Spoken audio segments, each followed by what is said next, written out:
Here we go. Coming back, you really never know what to expect. You got summer school, you got cleaning. Let's see what it looks like. Here we go. Now this is a sight for sore eyes. It's pretty much like I left it. Man, if you've been teaching, you know what a good feeling this is, because so many times they'll come back to your classroom, the desk will be all put to the side, chairs will be up, maybe they did some sort of cleaning, maybe they use it for summer school, messes everywhere. This is pretty much how I left. Now, of course, a few things here and there, which I will take care of, but this is a great start for the 2025 school year. So let's start with probably the easiest thing, and in my opinion, probably the most important thing, is the desk. Let's do this here. Luckily, they kind of left things the way they were for the most part, but let me straighten everything else out and just to see exactly what we are working with here.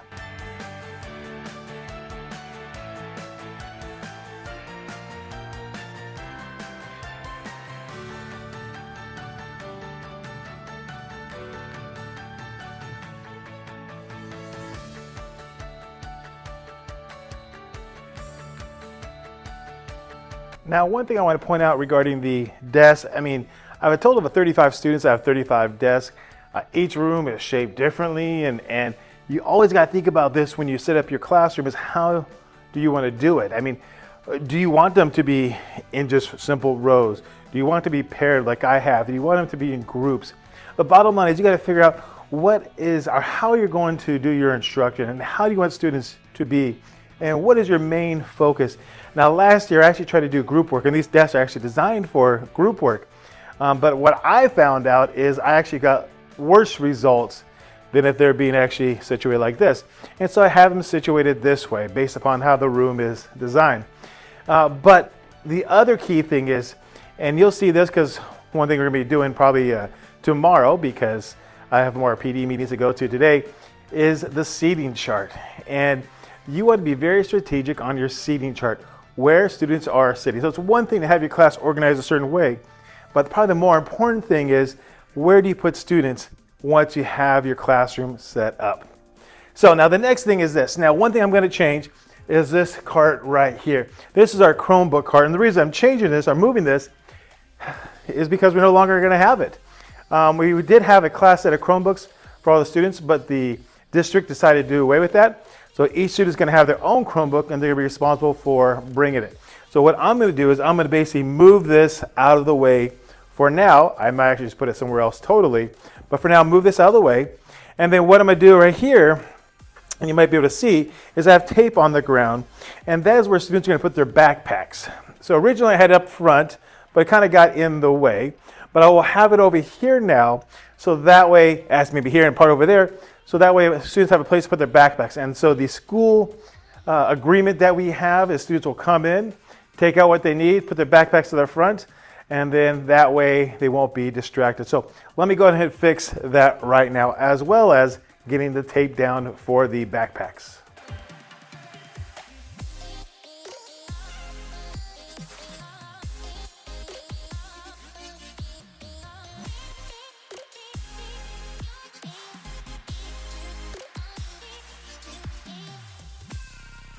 Now that I have this moved, once again, it's here right now, I will probably put it in the common area, which is over there, so it's totally out of the way. But now I have two spaces for students to put their backpacks. I got the desk set up. Next thing is right over here. What this is students will grade their own work or their video, but as they're leaving class, they'll put their work in this bin right here. And then what I'll do is I'll take the work from here and I will grade it, but then I will put it in these bins right here to pass back. Now there's a whole process to that procedure. I actually have students do most of the work on it. So this is where I collect the work, and this is where I pass back the work. I put them in here. But below them, or these are above, they're a horrible shape actually. But look at this, I got this one here is being held together by a rubber band. This is an old bookshelf that I have, and here's another old bookshelf that I have. So what I'm going to do is I'm basically going to take this old red, white, and blue, United States history. Take these old tablecloths off, they are, and replace them with new ones so it looks a little more presentable.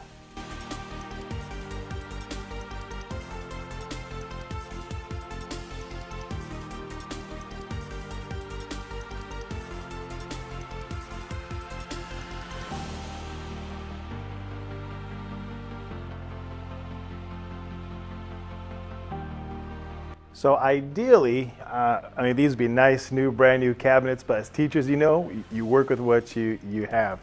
Regarding decorations, I'll be honest with you, that is my weak point.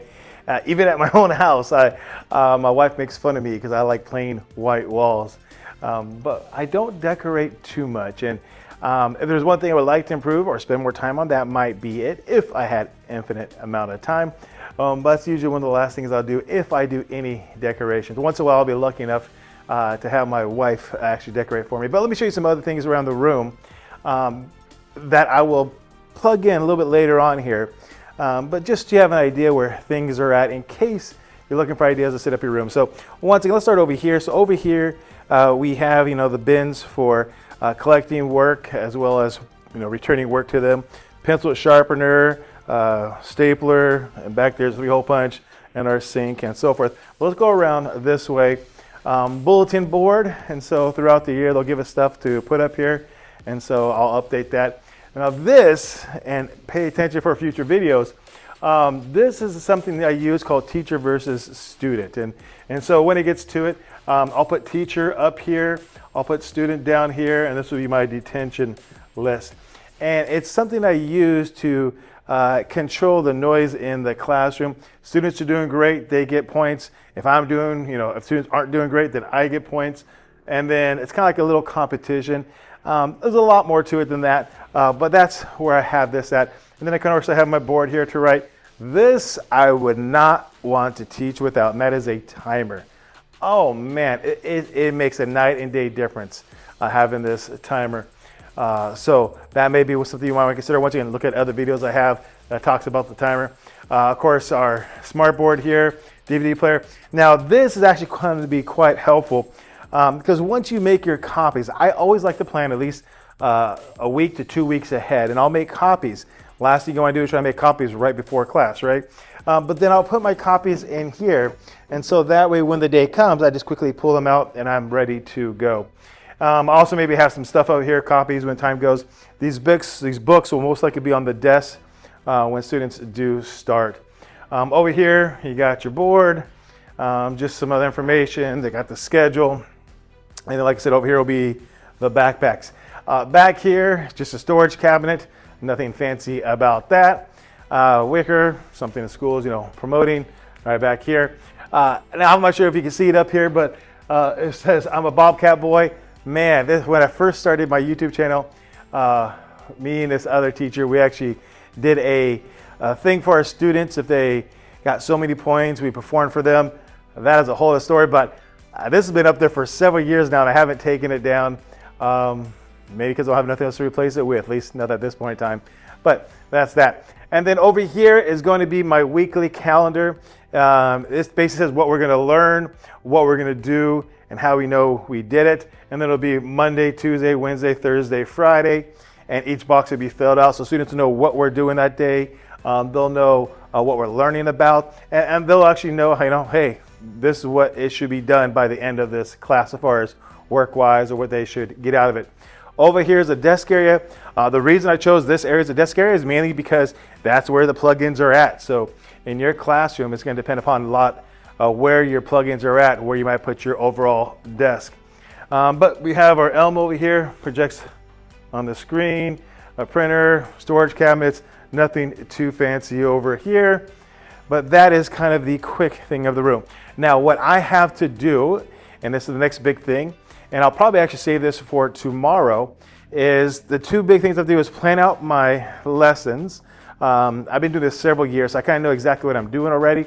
Just got to see the time frame when I'm going to do different things, such as, talk about the syllabus, talk about me, talk about the class, talk about what things are at. So I have a whole thing already planned out. I just got to make sure the times match up. So, and then once I figure that out, I'll put up on the calendar back there.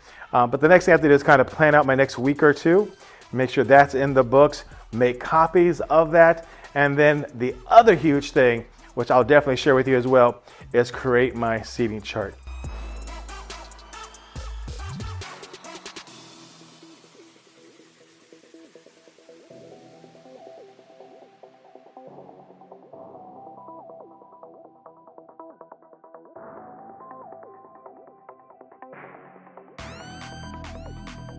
All right, well, here we go. Luckily, I've looked at what I've done before, and I can duplicate it again.